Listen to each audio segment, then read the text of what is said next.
हिराक्लिटस ने कहा था परिवर्तन ही एकमात्र स्थिर चीज है। और इसी सोच के साथ आज हम भारतीय अर्थव्यवस्था से जुड़े एक अहम बदलाव पर गहराई से बात करेंगे।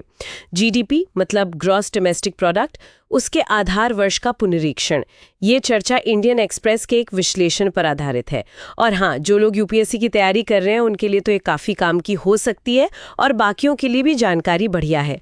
तो हाल ही में सांख्यिकी और कार्यक्रम कार्यान्वयन मंत्रालय मतलब मॉस्पी उसने घोषणा की है कि जीडीपी का आधार वर्ष बदल रहा है।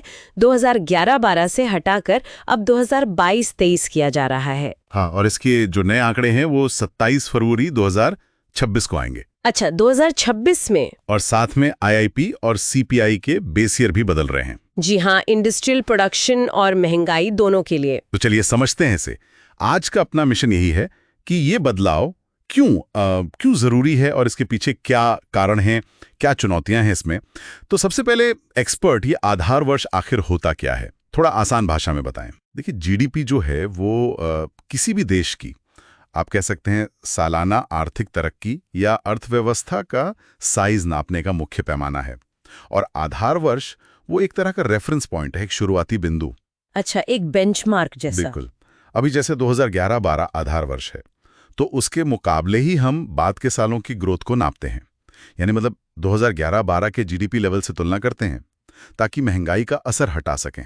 ठीक है, तो इसे बदलने की जरूरत क्यों पड़ती है? क्या पुराना वाला अब ठीक नहीं रहा? हाँ, कह सकते हैं। देखिए, अर्थव्यवस्था बदलती रहती है, उसमें नए नए बदलाव आते हैं। जैसे भारत की ही बात करें तो पहले कृषि आधारित थी, अब सेवा क्षेत्र मतलब सर्विस सेक्टर ज्यादा हावी है।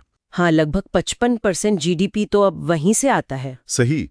तो ये जो संरचनात्मक बदलाव हैं, नए उद्योग आ गए, पुराने शायद उतने महत्वपूर्ण नहीं रहे, इन सबको हिसाब में लेना जरूरी है। आधार वर्ष बदलने से ये हो पाता है। अच्छा, और क्या फायदे हैं? दूसरा, इससे क्या है कि डेटा के बेहतर स्रोत इस्तेमाल करने का मौका मिलता है, जैसे आपने MCA 21 का जिक्र किया था। हाँ, कॉर्पोरेट मंत्रालय वाला डेटाबेस। जी। और गणना के तरीके भी बेहतर हो सकते हैं। इससे होता यह है कि वास्तविक आर्थिक विकास की ज्यादा सटीक तस्वीर मिलती है, जो नीतियां बनाने, निवेश के फैसले लेने, इन सब के लिए बहुत जरूरी है। और ये कितनी बार बदलना चाहिए? आदर्श रूप से तो हर 5 से 10 साल में।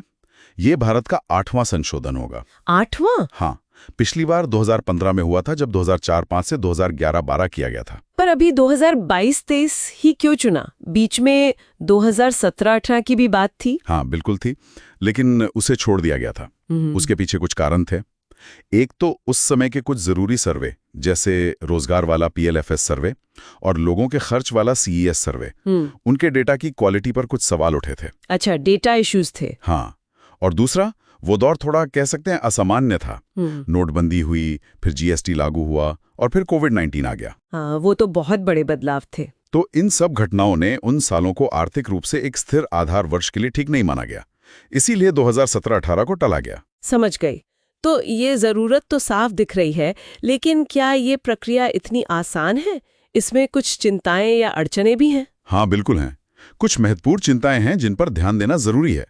एक तो है कार्यप्रणाली, मतलब मेथोडोलॉजी को लेकर।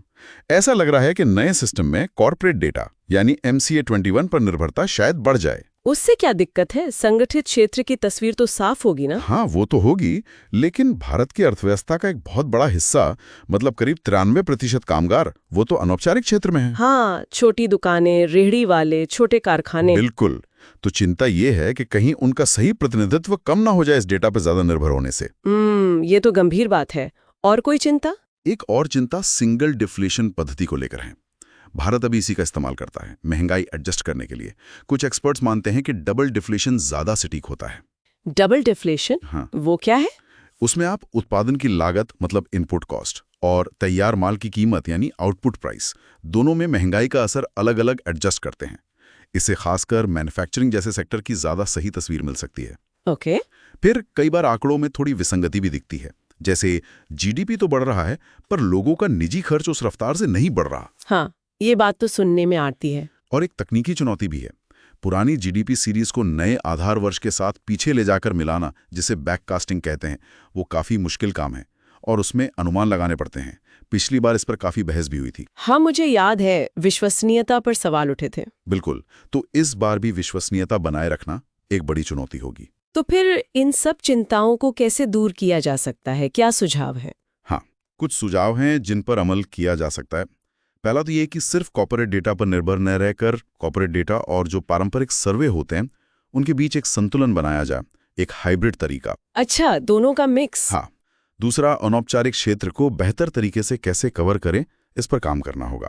बड़े सर्वे या फिर नए तरीके जैसे आधार लिंक डेटा, यूपीआई लेन देन का डेटा, इन सब का इस्तेमाल शायद किया जा सकता है। टेक्नोलॉजी का इस्तेमाल। बिल्कुल। फिर डबल डिफ्लेशन अपनाने पर विचार किया जा सकता है।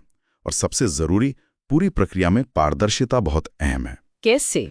जैसे गणना के तरीके क्या हैं, इस पर विस्तार से तकनीकी दस्तावेज मतलब व्हाइट पेपर जारी हों, स्वतंत्र एक्सपर्ट से समीक्षा करवाई जाए। सही बात है। और आधार वर्ष का संशोधन एक नियमित मतलब रेगुलर और समय पर होने वाली प्रक्रिया बन जाए तो बेहतर है। साथ ही जो नए सेक्टर उभर रहे हैं, डिजिटल सर्विसेज, रिन्यूएबल एनर्जी, उनका सही मूल्यांकन कैसे हो, ये भी देखना होगा। तो कुल मिलाकर ये बदलाव अर्थव्यवस्था की बदलती हकीकत को पकड़ने की कोशिश है, लेकिन इसमें सावधानी बरतनी होगी। हाँ, बिल्कुल सही कहा आपने। संक्षेप में यही है कि जीडीपी आधार वर्ष को 2022-23 पर ले जाना एक जरूरी कदम है, ताकि भारत की बदलती अर्थव्यवस्था की सही तस्वीर दिखे और आंकड़े सटीक हों। पर इसकी कामयाबी इसी पर टिकी है कि जो चुनौतियां हैं, अनौपचारिक क्षेत्र का माप, मेथोडोलॉजी, डेटा निर्भरता, उनका समाधान कैसे होता है। पारदर्शिता और एक मजबूत कार्य प्रणाली ही ये सुनिश्चित करेगी कि ये संशोधन भरोसेमंद हो और देश की तरक्की का सही आईना दिखाए। बिल्कुल। तो ये सिर्फ एक तकनीकी बदलाव नहीं, बल्कि विश्वसनीयता और प्रासंगिकता का भी सवाल है। एकदम सही। चलिए आज की इस चर्चा को समाप्त करते हुए एक सवाल श्रोताओं के लिए छोड़ जाते हैं। जैसे जैसे हमारी अर्थव्यवस्था डिजिटल होती जा रही है, गिग इकोनॉमी बढ़ रही है, तो क्या जीडीपी जैसे हमारे पारंपरिक तरीके इन नई सच्चाइयों को पूरी तरह पकड़ पा रहे हैं? भविष्य में आर्थिक प्रगति को सही मायने में समझने के लिए हमें किन नए इंडिकेटर्स या तरीकों के बारे में सोचना चाहिए? ये चर्चा इंडियन एक्सप्रेस के विश्लेषण पर आधारित थी। अगर आपको ये जानकारी उपयोगी लगी तो इसे लाइक और शेयर ज़रूर करें, और आपके कोई सवाल या विचार हो तो नीचे कमेंट्स में हमें बताएं। खासकर यूपीपीएससी एस्पिरेंट्स के लिए ये डिस्कशन ज़रूर काम करा होगा। धन्यवाद।